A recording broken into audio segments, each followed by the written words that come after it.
Olá, povo de Deus!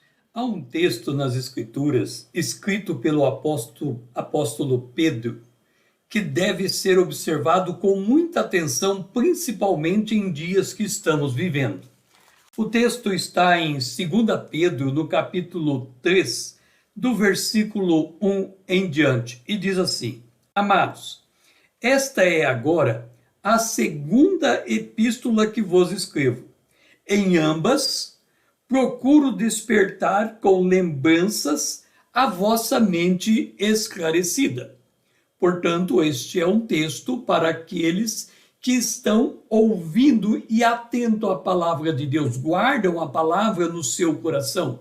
E ele continua dizendo: para que vos recordeis das palavras que anteriormente foram ditas pelos santos profetas, bem como do mandamento do Senhor e Salvador, ensinado pelos vossos apóstolos, tendo em conta, antes de tudo, que nos últimos dias, e nós estamos vivendo nos últimos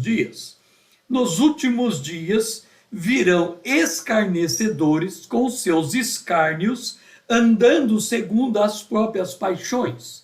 Nós vivemos em uma época em que as pessoas são altamente emocionais. Elas tomam decisões baseadas em suas emoções. E dizendo: onde está a promessa da sua vinda? Porque desde que os pais dormiram, todas as coisas permanecem como desde o princípio da criação. E é disso que se trata esse vídeo. Nós vamos falar dos 5 erros que se comete quando descrê da volta de Jesus.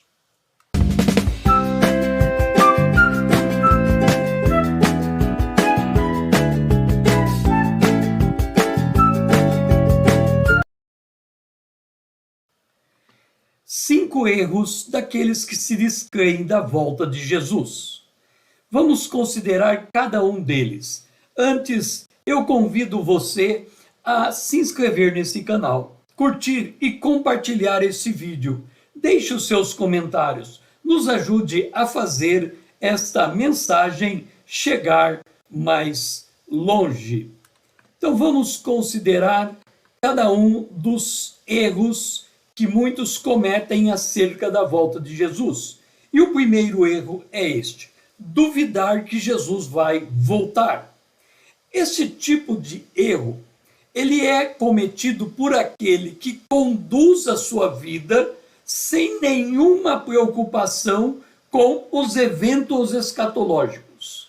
Eles não se preocupam com os sinais, eles não se preocupam com as mudanças na geopolítica, eles não se preocupam em considerar a palavra profética, estudar o livro do Apocalipse, por exemplo. Eles acham extremamente difícil. A vida destes é totalmente estruturada em cima de alcançar os seus objetivos existenciais. Muito cristão, inclusive, tem a chamada teologia da prosperidade, e eu sempre digo assim: a teologia da prosperidade é almejar um mundo próspero, um mundo feliz, sem Cristo reinando no mundo.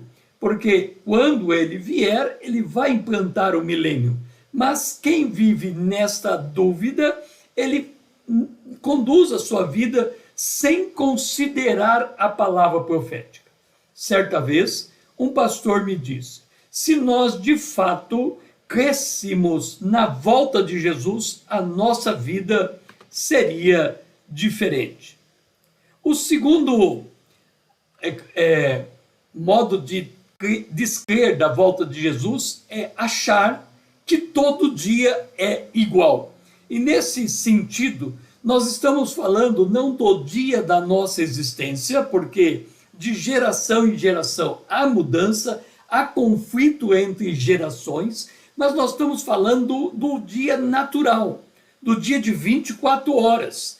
Desde que o mundo é mundo, olhando para trás e para frente, vai se percebendo que o ciclo de vida vai acontecendo. É claro que dentro desse ciclo de vida, nós temos os ciclos dentro dos ciclos. Por exemplo, nós temos o caso do Egito, em que eles tiveram 7 anos de fartura e depois 7 anos de fome. Naquela época, José administrou 14 anos de história dentro do Egito, na fartura, se preparando para a fome.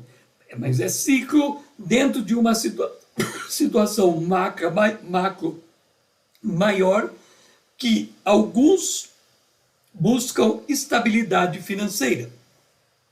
Olhando para a economia, desde 1929, quando houve aquela grande quebra das ações, o mundo entrou num período de grande prosperidade, até a quebra do mercado imobiliário americano. Depois conseguiu reverter de novo, mas passamos por um grande período de paz. E agora já começamos a ouvir falar da Terceira Guerra Mundial. O fato é que muitos creem que todos os dias são iguais, e eles constroem a sua vida baseado nesta perspectiva.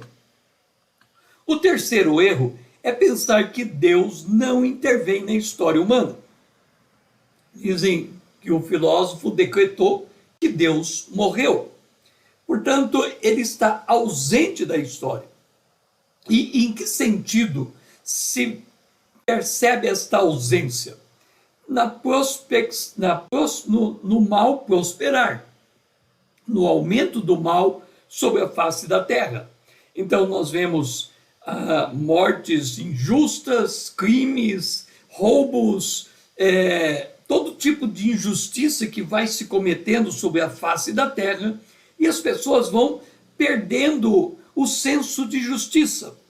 Por se ver a iniquidade multiplicar, as pessoas que tinham um padrão de comportamento de bondade, de justiça, acabam se deixando levar pelo exemplo de outros que não estão preocupados com o dia de amanhã. Então, esses pensam que Deus não vai considerar, ou não está considerando, a realidade como nós a encontramos. Foi o caso de Sodoma e Gomorra.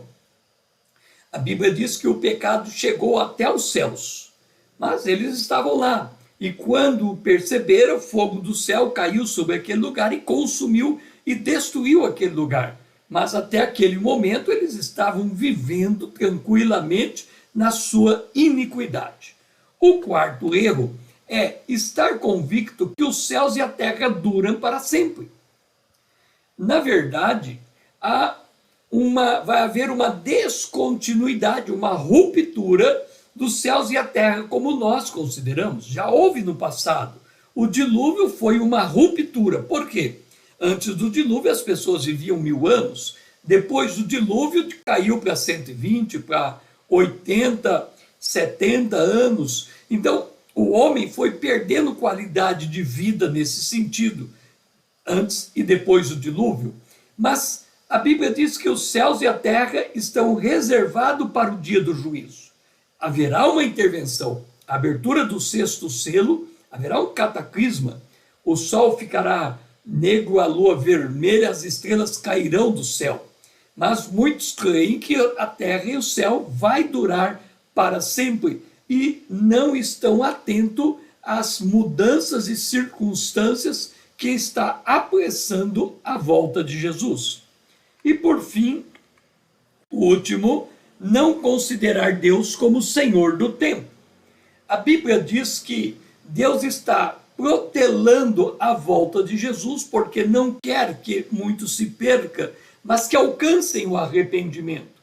Mas haverá um tempo em que a morte haverá de ser tão premente na vida humana que as pessoas, a Bíblia fala de uma praga que a 4ª parte da humanidade vai morrer, de uma outra praga que a 3ª parte da humanidade vai morrer, e nós temos aí uma pandemia que quebrou o fluxo normal da vida. Então, não considerar o Senhor como Deus como Senhor do tempo é não considerar no poder da interveniência de Deus na história humana.